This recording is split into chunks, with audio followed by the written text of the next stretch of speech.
Good morning, everyone, and welcome once again to the USC USED webinar series for individuals with disabilities and parents. Today's webinar is on In-Home Supportive Services, or IHSS, and today is December 15, 2016. We're joined by a very large number of people. 530 people have registered. People with disabilities, family members, and professionals from all over the state of California, as well as 19 other states. And those states are Arizona, Connecticut, Delaware, Florida, Georgia, Illinois, Indiana, Louisiana, Massachusetts, Michigan, New York, Rhode Island, South Carolina, Tennessee, Texas, Virginia, Washington, and Washington, D.C., and Canada. Canada's not a state, Canada's a country, but yes, welcome to Canada as well. So, oops, sorry about that. Excuse me. Don't know why that occurred.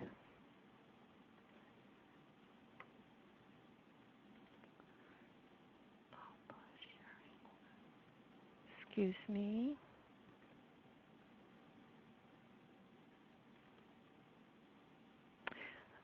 Okay. Please bear with me. I'm having a technical issue here. That's strange.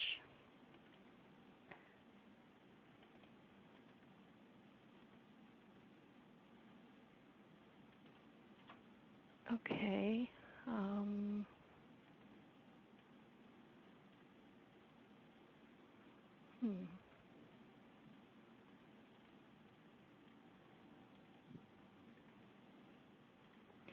Okay, I'm going to do it this way. All right, sorry about that. My name is Susan Kanagawa. I'll be your moderator and host today again, and I'm the Family Support Coordinator at the USC University Center for Excellence in Developmental Disabilities at Children's Hospital, Los Angeles. Today's webinar is the 22nd in a series of webinars that we began last year and are continuing on until through next year. We plan one presentation per month, so I hope you'll be able to join us for future webinars as well, because we have a great lineup of topics coming up. Before we get started, I'd like to review the logistics for our webinar today. Our speaker will be covering lots of information that might be new to many of us, so I encourage you to take notes so you can review the material later. There's a meeting temperature slider that you can see at the bottom of your screen, and this is how it works. We'll ask you just a couple of questions during the webinar, and you'll indicate your response by moving the slider. The computer records the answers from all of you to give us just a general idea of how we're doing, but more on that later. Also, there will be an opportunity for you to ask questions of our speaker, Ibrahim Saab, who goes by Bibo. Please type your questions at any time during the webinar using the Ask a Question button that you can find at the top left of your screen. And we'll get to as many questions as possible after the presentation's over. It'll help us if you please identify yourself as a person with a disability, a family member, or a professional in your question. This webinar is scheduled to last for an hour, and we will finish about 5 minutes early so that you can fill out the survey that we ask you to please fill out. So when the webinar is over, please don't close your browser, and the survey will appear automatically on your screen. If you registered early, you should have received an email from us with the PowerPoint slides as an attachment, and you can download them, print them, and share them freely with your family, friends, and colleagues. And later we'll also be posting a recording of this webinar on YouTube, and we'll let you know by email as soon as it's available. So please share the recording with your community as well. So our first poll of the day is, can you indicate using your meeting temperature slider whether you can hear me okay?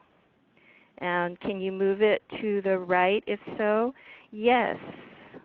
That's the answer I like. Thank you very much. It looks like people can hear me. And Bibo, can you say just a few words, please? Yes, are you able to hear me? Yes, they can. Wonderful. I love that. All right, great. So, oops, sorry about that. Here's our topic today. And about our speaker, our presenter is, as I said, Bibo or Ibrahim Saab. He's an advocate for the North Los Angeles Regional Center, working for the Office of Clients' Rights Advocacy. This agency is a part of Disability Rights California. He is himself an individual with a developmental disability and an attorney advocating for others with disabilities. Be sure to check out the link at the bottom of this slide to find the Clients' Rights Advocate for your area. And now it's my pleasure to turn over the microphone to Bibo Saab. Well, thank you very much for the invitation, Susan. It's been a pleasure, and I hope that all of the participants enjoy this seminar and get a lot of great information out of it. And I look forward to also answering questions that you may have at the end of the webinar. So I want to just quickly go over what we're going to cover today. I'm going to start off by just giving a general overview of what IHSS is, and then quickly review the eligibility criteria, what services are available, and who can provide the services, and lastly, how to go about applying for this service. I do want to say that there's a lot of, because of the limited time that we have with one another, I'm not going to be able to go into a great deal of detail, but I really do encourage you to review the resources page, which is at the end of the PowerPoint, because there's a lot of great links to publications and documents that I encourage you to take a look at once the webinar is over. Mm-hmm. So that being said, I'd like to. Oh, go ahead. Go on. Okay. So now I'd like to start off by sort of giving a general overview of what the IHSS program is. So IHSS is the largest publicly funded non-medical service to help people with disabilities remain in their homes. And as many of you might know, there's been a real large push recently across the nation to really advocate and put enough services in place so that individuals are able to live independently with the appropriate supports in the community. And actually, this is not just a push, but just a general push for each state, but it's actually something that the U.S. Supreme Court ruled in 1999 in a case called LC versus Olmstead, and that really made it clear that the rights that people with disabilities have the right to live in the most integrated setting while in the community.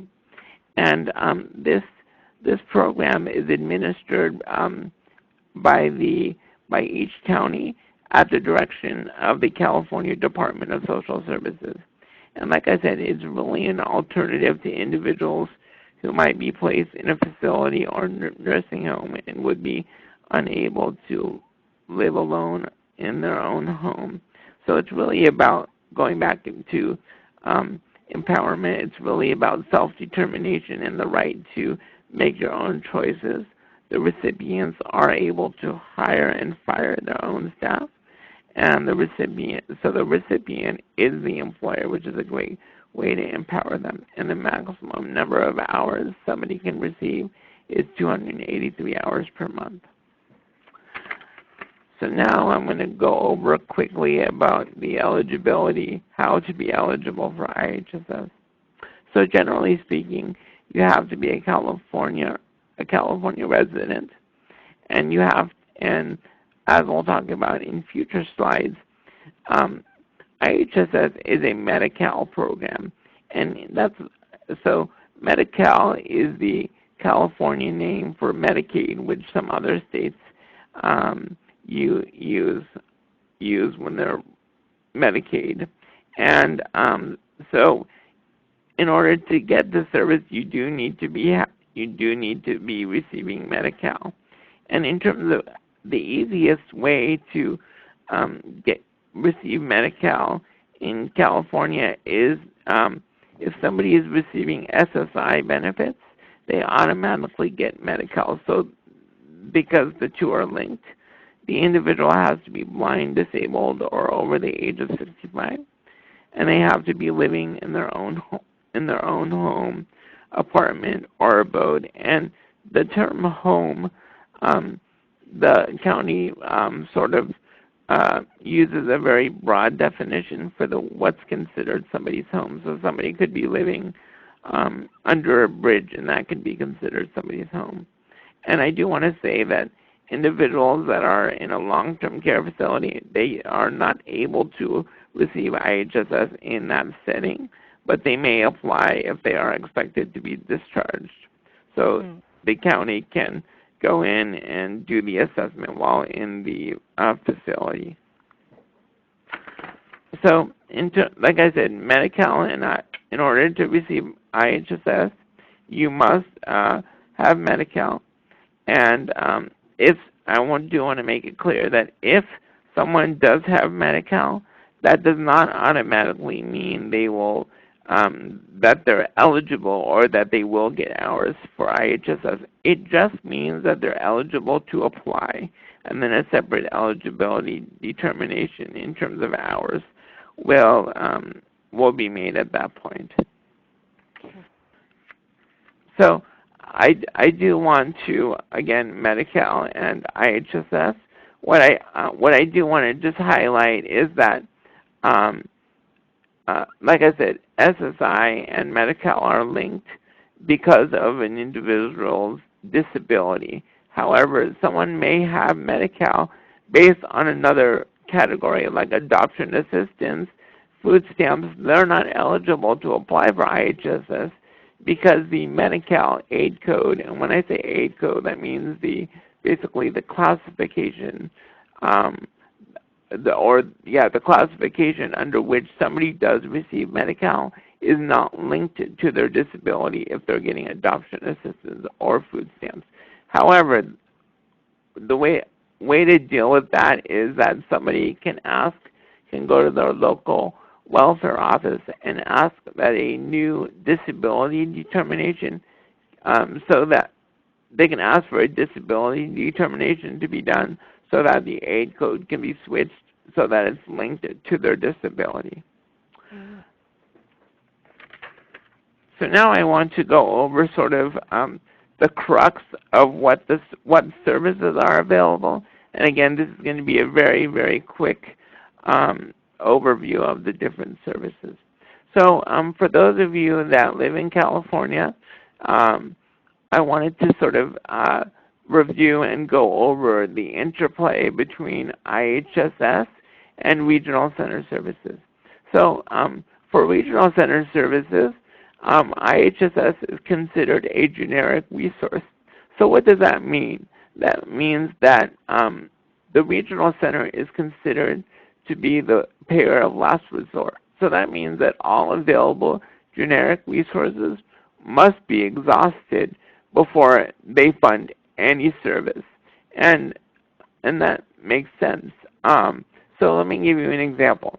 If someone is receiving supported living services and IHSS, what will happen is that the IHSS hours will be incorporated into the cost statement that the supported living agency will submit to the regional center to be for an authorization. So the regional center will sort of factor that in when they're figuring out how many hours they will authorize or pay for. And for those of you that are not familiar with what supported living is, that's basically support that somebody can get. And for most people in supported living, they get 24-hour support, so that somebody is able to live in their own apartment or home. And so that's a supplemental service in addition to IHSS. So one of the main things that I would really encourage the participants of this webinar to review is our organization's wonderful resource, which is called the IHSS Self-Assessment Packet. And we have a link to that packet on the resource page, and we do have it in English or Spanish. And what you'll see also is that when you go to the resource page, we did identify if a publication was available in Spanish. Most of them are, but unfortunately there are some that are just not available, particularly links to forums and stuff relating to IHSS. But what I would encourage you to do is, at the end of the self-assessment packet, you'll see the chart that's reflected in this slide. And it has the different categories of services. And what I encourage families to do is, before the in-home assessment is done, to really take the time and record how long it takes to complete in each individual service. And then you can share that information with the county social worker at the time of the in-home assessment. And it's really worth the time to really accurately document how long it takes, so that you do have some great information to present to the social worker. And if by chance you end up needing to go to a fair hearing, then you can also use that chart as evidence at the hearing as well. Mm-hmm. So that being said, let's begin by going over the different services. The first service that is available is referred to as domestic services. But it's important for you to realize that this service is not available for children. So that means that it is not available for children up until 17. So once somebody turns 18, that's considered to be an adult, and then domestic services are available, but it's not available for minors. So quickly, to just go over examples or a little bit more detail on domestic services, examples of services or actions that would qualify under this category are, for example, washing kitchen counters and sinks, cleaning the bathroom, storing food and supplies, taking out the garbage, cleaning ovens and stoves, cleaning and defrosting the refrigerator, bringing in fuel for heating or cooking purposes from a fuel bin in the yard, changing bed linen, changing light bulbs and wheelchair cleaning, and charging and recharging wheelchair batteries. So I just wanted to give some examples of what might qualify under domestic services. Mm-hmm. The next category is related services.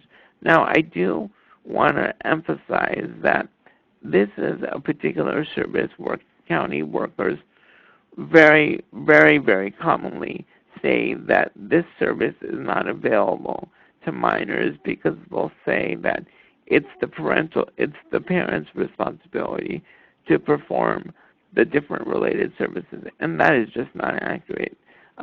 The regulations are clear that the only limitation regarding services available to children is domestic services, but county workers repeatedly get that wrong. So in terms of the services, the different categories of services, are laundry services. And it's really important that when you are sort of filling out the self-assessment chart, that you don't sort of not accurately reflect how long it takes you to complete a service. So things to keep in mind that a lot of people don't even factor in when they're trying to record how long it takes to do a service. For example, with laundry, you know, the time can the time that the how long it takes to do that service isn't just putting it into the machine. You need to also sort of record, for example, how long it takes to gain access to the machines, the sorting of the laundry, the manipulating of the soap containers, reaching into machines, handling wet laundry, opening machine controls, hanging laundry to dry, folding and sorting laundry, and mending and ironing. So I just emphasize that so that people can really give a correct correct documentation of how long it takes to do a service. Another another related service is shopping and errands. And again, there you want to make sure that you're recording all the time.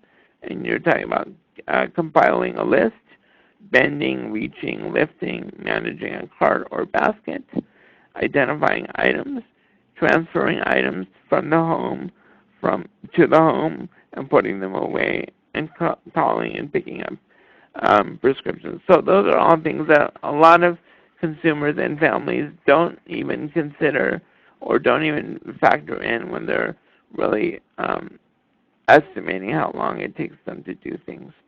So the next category under related services is meal preparation. So examples there are planning menus, removing the food from the refrigerator or pantry, washing or peeling or slicing vegetables, opening packages and cans, measuring and mixing ingredients, lifting pots and pans, trimming meat, food, etc. And with regard to this category, one thing to really highlight, for example, is let's say an individual is only able to eat, for example, pureed food. So that takes additional time. So that needs to be factored in. Or, for example, if somebody has a specialized diet and they're not able to eat certain foods, then that's something to also keep in mind. Now, one thing in terms of when you're dealing with adults and meal preparation, the time that you need to record is the time it takes to just prepare the meals just for the individual, not for the entire family. So it's important that that you're clear on that. And just to go back quickly about laundry, if you're living in a family, they will prorate it so that, again, it's just the time for the individual, not the family. So if there's 3 people in a home, they will prorate the time so that it accurately would reflect, the time needed for that individual. So if you're preparing meals, you need to say, okay, if somebody's food is pureed, then you need to document it that it's just for that person. Okay. The next category under related services is meal cleanup. And that examples of things you should consider there are loading and unloading the dishwasher, washing and rinsing and drying dishes, storing and putting away leftover food and liquids, and wiping tables and counters. One thing I do want to say, though, particularly when you're dealing with laundry, for example, one thing that I always ask families is if somebody, due to their disability, for example, drools or gets their their clothes dirty, and so then additional loads of laundry need to be done for that individual because of the drooling or there's a lot of spillage. Then that needs to also be reflected. So you're doing extra laundry loads for that individual. Mm-hmm. The next service is personal care services, and this is a pretty large category, so I'm going to quickly go over it. Examples there are ambulation, which means helping somebody with walking or transferring, bathing and routine baths.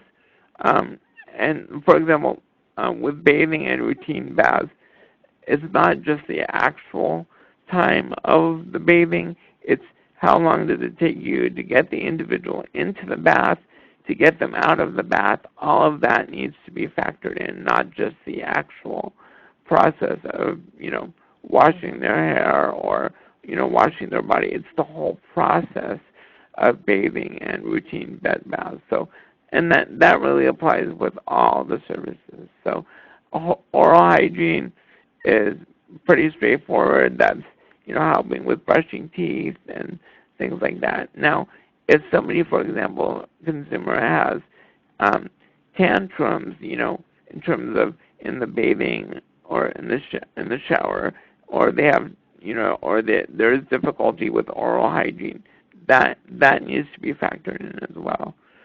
There's grooming, feeding. Again, feeding, that's the actual process. So if someone's not able to do that, then that will add more time. Dressing, caring and assistance with prosthetic devices, and then bowel and bladder care.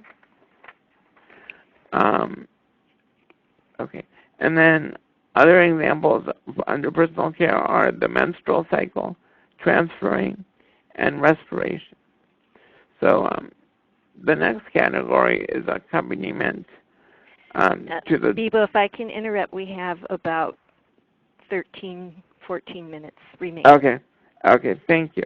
So accompaniment to the doctor, so that's available to help the provider take them to the doctor and whatever assistance is needed. And then travel is limited to the transportation to and from appointments with doctors, dentists, and other practitioners. So the next service is paramedical services. And that is basically a service that is offered if it requires the prescription of a doctor. So examples there are administration of medications. Another example is diabetes and sort of injections for diabetes. And tube feeding is another example, or for example, catheterization.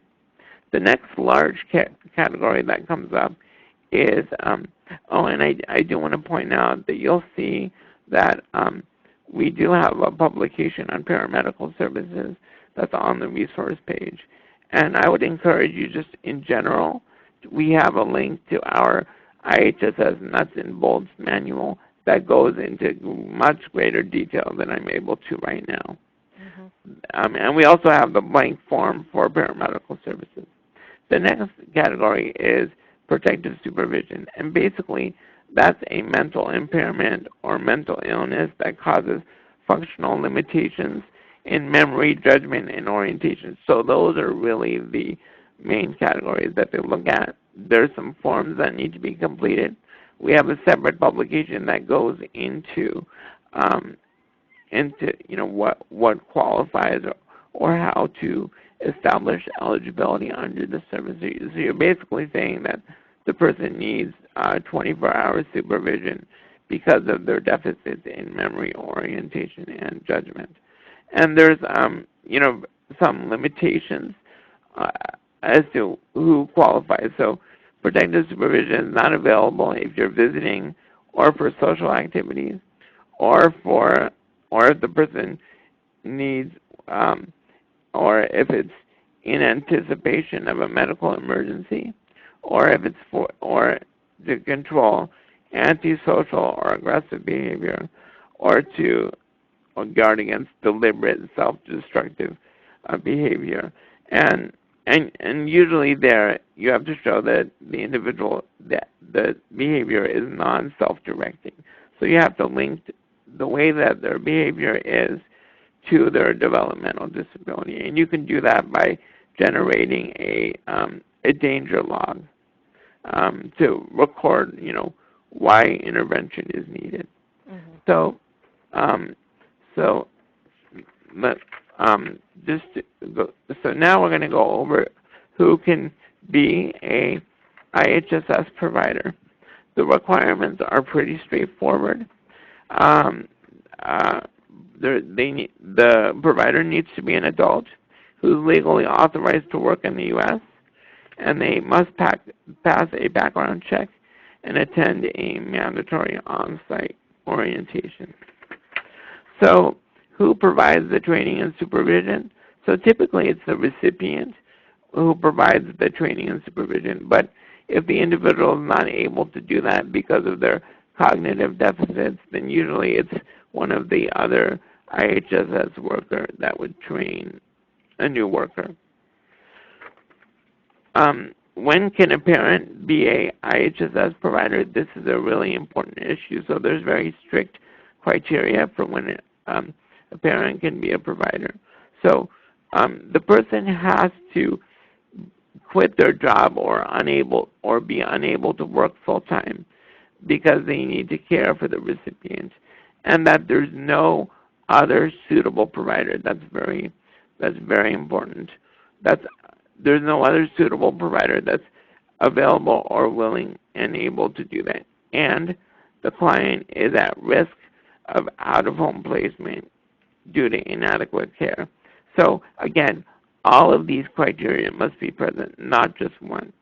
If both parents are in the home, one may get paid when the other is working. But if both are home, then they will consider the other parent to be an able and available parent. So then they cannot get paid. So, so just quickly, if a person is employed full-time, I do want to define when you're dealing with full-time employment, that means 40 hours or more.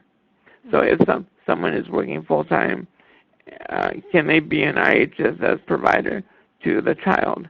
And the answer to that is no, because if you're working full-time, you did not give up, or did not have to give up employment to care for the child. So that the answer to that is no.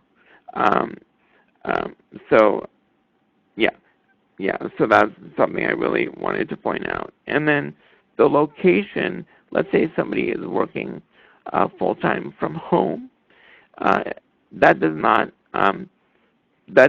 change the fact that they cannot be the provider because they are working 40 hours even if they are working from home. And then I'm not going to go into a lot of detail, but there's some new overtime rules that are, and we do have a publication on that. I'm not going to spend a lot of time on that.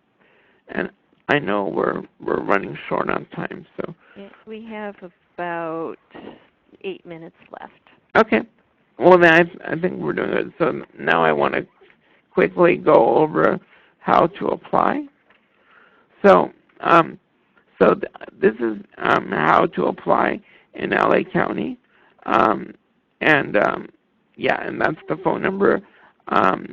One thing I do want to point out is that, and this does happen a lot, that individuals are denied over the phone, and they say, well, you're not eligible, and they don't even do a home visit, and they're not able to do that. They can't deny over the phone. Mm-hmm. So what happens next? So they come and do the home visit, and then they will ask and get some more information, and then you'll get a notice of action within 30 days of the home visit. We do have a publication that discusses what to expect at the home visit. So I would really encourage you to review that for some more discussion as to what to expect. And like I said, we have a lot of resources. I want to quickly just go over them quickly. So like I said, the nuts and bolts is a very comprehensive manual. Then we have some all-county letters that talk about how to assess minors for protective supervision. And then we have the self-assessment packet in English and Spanish. And then we have the forms that are necessary for protective supervision.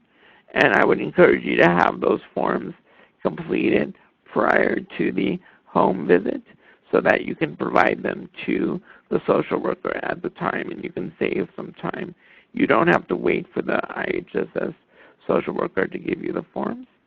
And then another requirement is that the health certification form needs to be completed, and that's basically done by the doctor to verify that the individual does have a disability and that would require care and supervision at home.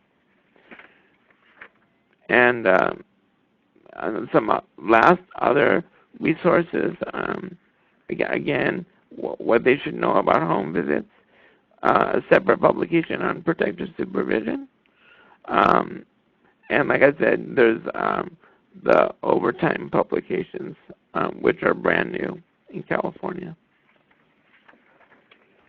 Great. And I think I think I met my timeline. I think you're good. So thank you, Bebo. That was a lot of information in a very short period of time. So here's another question for all of you listening now. Do you feel that you have a better understanding of IHSS? Show your response by moving the temperature slider. And we're getting mostly yes. So that is very good. That was a nice, concise explanation. So I know some of you still have questions about this topic, and this is the time to ask them. So if you haven't already done so, click on the Ask a Question button in the top left corner of your screen and type in your questions. So identify yourself as a person with a disability, a family member, or a professional in your question, and that'll help us to kind of understand where you're coming from. And we'll answer as many as we can in the time that we have. So bear with me just a moment.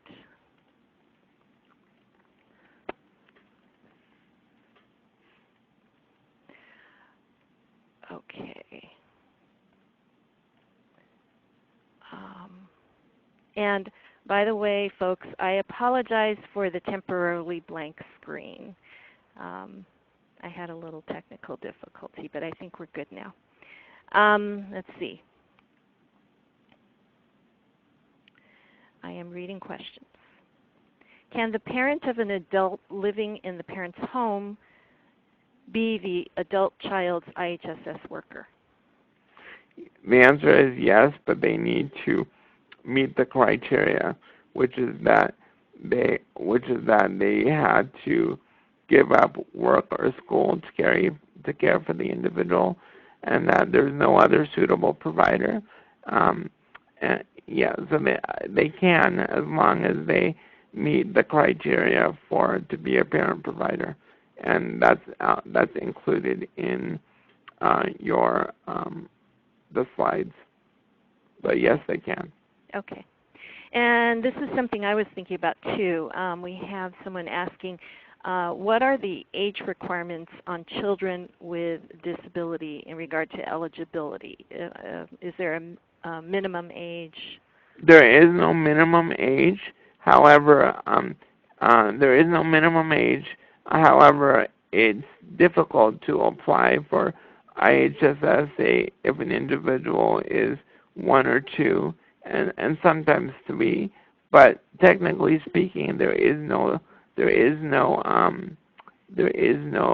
age. And I do want to say, related to that, this might come up. There is no age for protective supervision.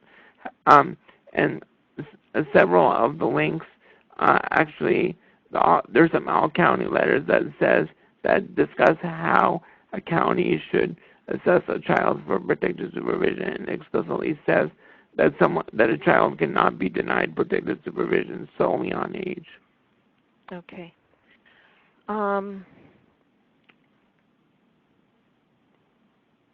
Sorry, just a moment.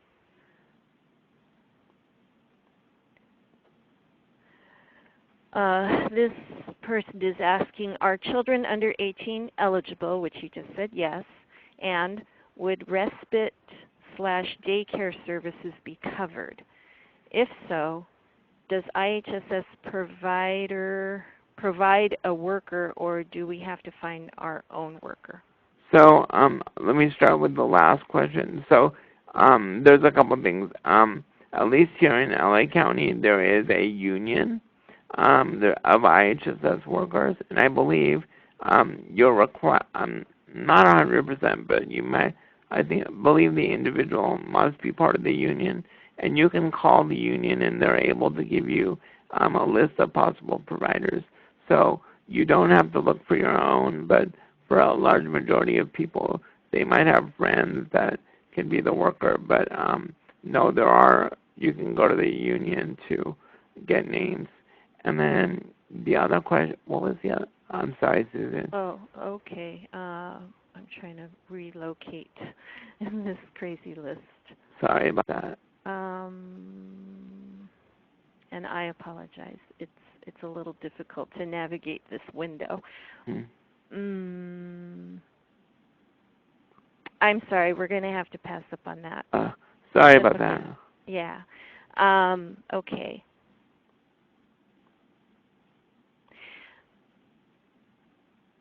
I'm reading. Just a moment. Many individuals are getting letters regarding the Live-In Provider Self-Certification Information Notice. Many are confused with filling out the form regarding the wages they receive from IHSS. Can you please tell us more about this? Sure, yes. So I think part of the confusion was whether or not the IHSS income is taxable. So I think that's part of the confusion. And there was recently a notice that went out that said that actually that income can be excluded from, in terms of taxable income. And I believe that you can go back and amend your tax returns for up to 3 years. So I think that's part of the confusion about what income apply. If IHSS funds are accountable for taxable. So I think a lot of the forms that they're getting are related to that. Okay. All right. Do those on the resources slides? Does that have more information about that? It doesn't have that because that's like brand new. It only came out like a month ago. So wow. Yeah, so it's a month or two ago. So it's pretty new. So we don't have a link on that. But okay. But you can contact me and I can try to get you some more information about that. Okay. Let's see. A parent is asking, what do you recommend we do when we disagree with what the county worker decides? Either denial or too few hours. Well, then, what I would recommend is to file for a fair hearing. And unfortunately, due to limited time, I wasn't able to go into that process. So file for a hearing, and then one thing I do want to highlight is if they're proposing to reduce a service, then if you file within 10 days of the notice of action, you can get what's called aid paid pending, which means that you would continue to get the same level of hours during the course of the appeal. But if it's an initial assessment, then you have nothing. Yeah, if it's an initial assessment, unfortunately, the only option would be to file for a hearing. Okay. Okay. And you have 90 days to file for a hearing. Okay. Cool. Is that information in one of the packets, the resource? Yes, it's in the nuts and bolts manual. Okay. Okay.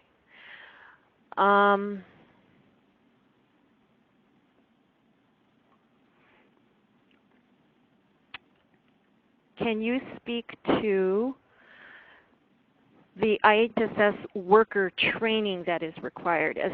As far as is this required for the parents of the individual as well as any professional workers? Yeah, so one of the conditions to be an IHSS provider is that they must attend an IHSS orientation, and they must be fingerprinted and do a background check. So, so the orientation requirement is everybody needs to do that if you want to be a provider. In terms of training for an individual, like I said earlier, the training is usually done by either the recipient or one of the other recipient's providers. Okay. We have a family member asking, how do you deal with a worker who denies related services available for children? Well, refusing. Yeah, and that's a very common problem. And the way to deal with that is really the only way is to really go to file for a hearing. Okay. I wish I had a better solution, but there's just no other way. All right. I am the parent of a school-age child with a disability. Is it possible for the parent to work part-time if receiving IHSS? Right. So you can work part-time and still be a parent provider as long as you meet the other conditions. So as long as you're not working 40 hours or more, you're still eligible to be a parent provider as long as you meet the other conditions to be a parent provider. Okay. I've received a few questions along these lines, but I'll read one. It's from a professional. One of my families is waiting for a worker for over 30 days, I guess from the IHSS office. Mother called and left messages. However, she did not get a response from the worker. Mother even went to the office. However, no one helps her. Any other ways to assist the mother in a timely manner? Yes.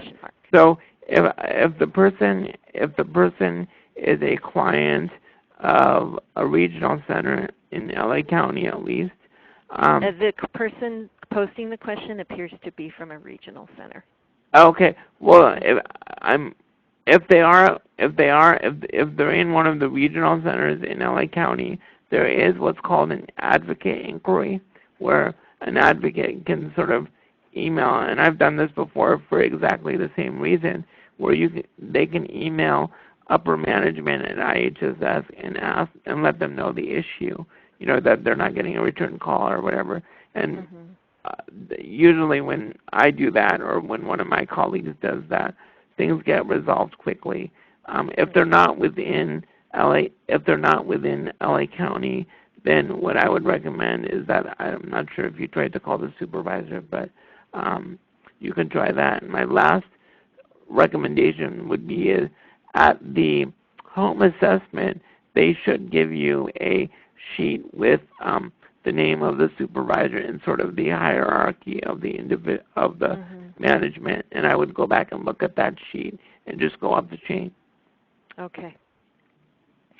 Can you give us an idea how long the process is to start being a provider, getting the training, being approved, blah, blah, blah? Yeah, I'm not very familiar with how long it takes.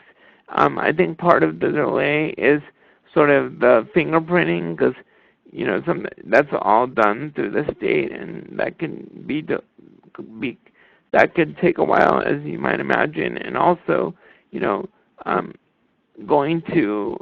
have to attend one of the orientations. So, I mean, if an orientation is full or they're not offering it, that can delay it as well. But I don't know an exact timeline. Okay.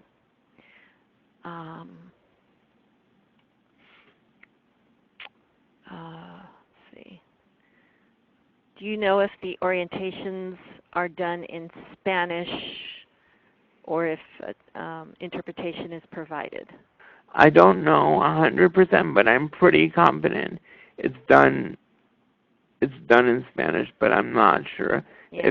To get more information on that, you can call. I would encourage that you call the union, and they should be able to help you. Yeah, they should know. Okay. A mother is using IHSS hours at night, sleeping time, because the child does not sleep well at night. Can IHSS hours be used during the night between 11 p.m. to 5 a.m.? You can use it at any time, yes. Anytime. Okay. There's no restriction. Okay.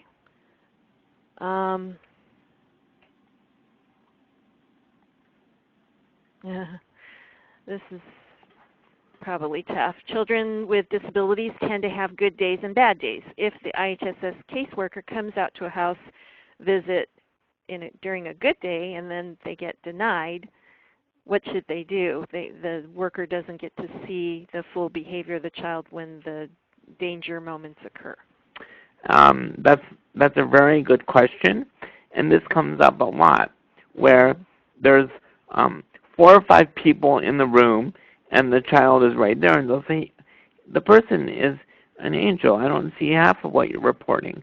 So, and what you need to do there is say, well, what you say is, you'll probably need to go to a hearing, but you'll need to say, need to say that, well, there was all these people there, and the way that you would confront that is if the person is getting behavior services from the regional center, for example, provide documentation there. You can get letters, if the person was injured, or if you can get letters from schools, or the regional center social worker can also be present. So if they don't see what's being reported, and a lot of times the home visits, unfortunately, are 20 minutes long, so that it's not very comprehensive. So if they don't see it, then all likelihood you'll probably need to go to a hearing, and then you'll need to provide supporting documentation to challenge what they're reporting or what they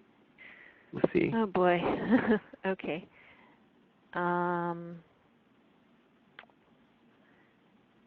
I think you already answered this, but a parent is asking, can working parents who work full-time be IHSS workers if the child is over 21? No, because the issue is if you're working 40 hours or more, you're working full-time, which means that you're not eligible to be a parent provider. Okay. How many hours of overtime are allowed? Those, I'm going to be honest, these are new rules and they keep changing, so I would recommend that you review the publication because it sort of breaks it down. That's not an easy answer for me to answer quickly because it's also very specialized and it changes for each family. Okay, it depends. Yes, it depends. Let's see. We only have a few minutes left. I noticed somebody had put a note here that they put questions in the chat box, but the chat box is not for questions, and I'm unable to look at them right at this moment. So if you have a pressing question, please put it in the Ask a Question box, and I'll see if I can get to it.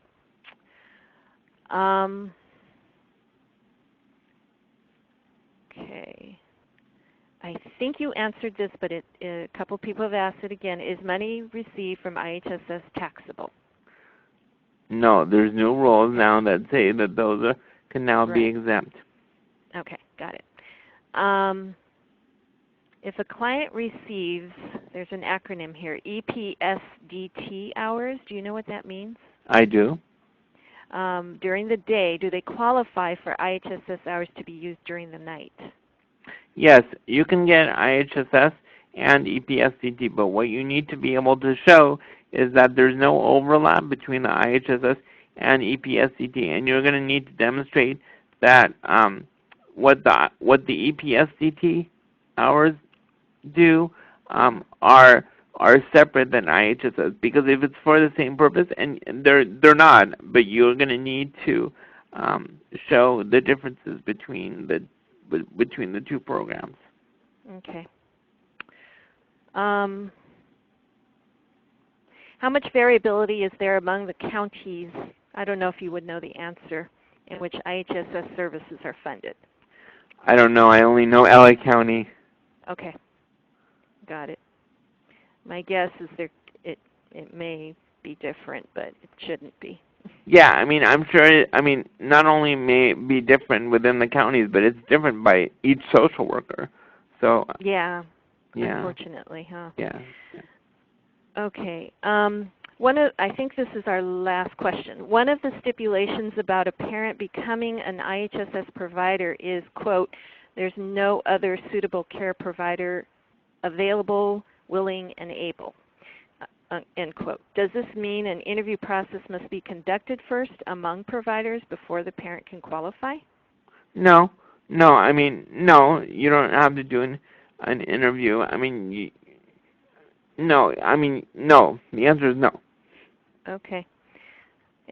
So there's not a big deal about proving that there is no other suitable care? No, I think if you're, I mean, if you, they don't. You, I mean, that's not really challenged.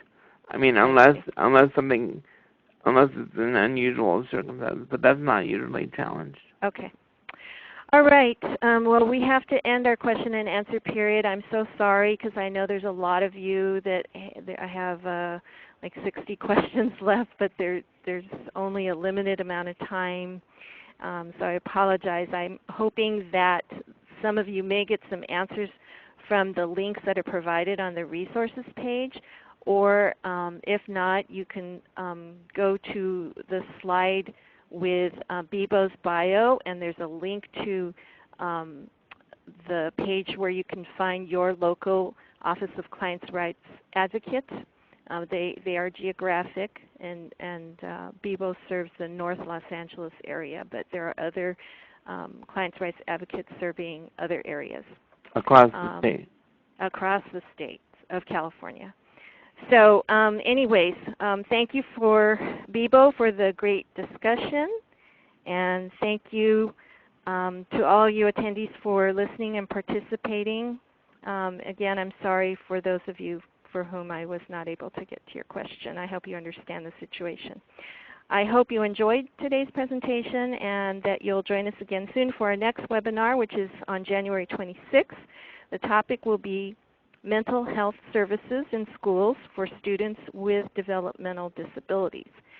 This concludes our meeting today, and as promised, we're finishing our meeting just a little bit early to leave time for the evaluation survey. If you leave your browser open, the survey will appear on your screen, and we really appreciate it if you would fill it out. We do read every response. We try to use the information that you provide to us, and we really, really appreciate it. The agency that enables us to bring these webinars to you requires that we do these surveys, so please bear with us with that. All right, we're done. Thank you, everyone. Bye-bye. Thanks, Bebo. You're welcome.